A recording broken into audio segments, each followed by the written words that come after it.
तक चल रही है फिलहाल और देखना होगा इस बैठक के बाद क्या कुछ बातें निकलकर सामने आती। लेकिन अगर मुख्य तौर पर देखा जाए तो समीक्षा की जा रही है कि आखिर पार्टी को इतनी बड़ी हार का सामना क्यों करना पड़ा। आगे बढ़ते हैं, बिहार में अपराधियों पर लगातार एक्शन जारी है। उधर आरजेडी के क्राइम बुलेटिन जारी करने पर डिप्टी सीएम सम्राट चौधरी ने कहा है कि नीतीश कुमार ने लगातार सुशासन दिया है, साथ ही साथ ऑर्गेनाइज्ड क्राइम को खत्म किया है। आगे उन्होंने 400 अपराधियों की हिट लिस्ट पर कहा कि कोर्ट को यह जानकारी दी गई है, कोर्ट जैसे ही आदेश जारी करेगा उनकी संपत्ति जब्त कर ली जाएगी।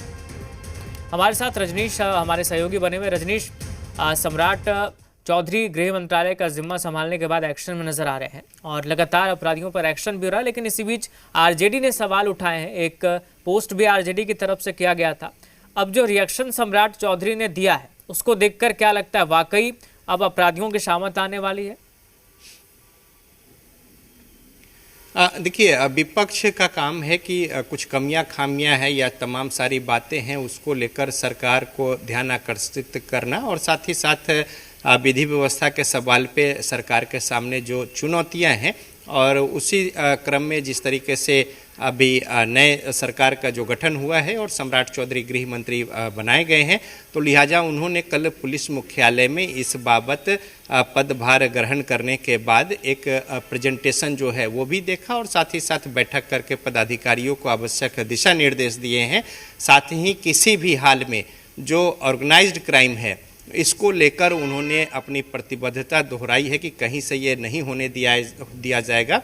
माफियाओं को चिन्हित करके और धरपकड़ से लेकर कार्रवाई की बातें जो हैं वो है 1600 जो इस तरीके के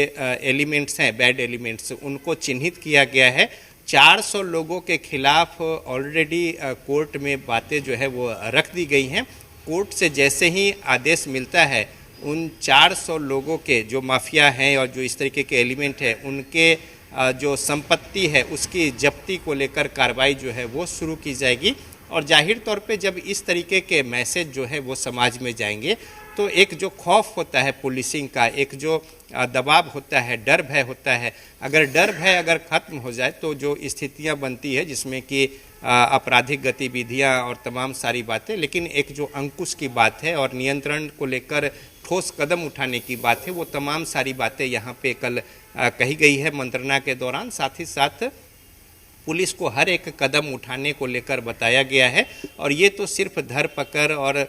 पुलिसिंग और विधि व्यवस्था कायम रखने को लेकर बातें, माफिया के स्तर पे कहीं किसी तरीके का कंप्रोमाइज़ नहीं होगा और अगर ऐसा कहीं होता है तो फिर संबंधित पदाधिकारी नपेंगे, ये भी स्पष्ट कर दिया गया है। जेल से जो फ़ोन की बातें हैं, चूँकि जो जेल में बड़े अपराधी हैं वो अपने गुर्गों के जरिए संपर्क साधकर जो घटनाओं को अंजाम दिलाते हैं, तो लिहाजा यहाँ पे बहुत ही सख्त रुख अख्तियार किया गया है और उसी तरीके से दिशा निर्देश दिए गए हैं कि अगर ऐसे कहीं कुछ संकेत मिलते हैं तो संबंधित और जवाबदेह पदाधिकारी नपेंगे, इसमें कोई कॉम्प्रोमाइज़ नहीं होगा। तीसरी महत्वपूर्ण बात यह है कि जो कॉलेज स्कूल है वहाँ पे जो रोमियो वाली बातें जो होती है, छेड़खानी और तमाम इस तरीके की बातें, उसको लेकर एक पिंक पेट्रोलिंग की बात जो है वो कही गई है और साथ ही साथ समय विशेष को चिन्हित करके और वहाँ पे उस तरीके से पेट्रोलिंग तो होगी ही होगी। ठीक है। और साथ ही सिर्फ अपराध को पकड़ने को लेकर नहीं, आपराधिक जो अनुसंधान है उसको लेकर अभी पटना और मुजफ्फरपुर और जो बड़े शहर थे अब दूसरे जगह भी फॉरेंसिक लैब और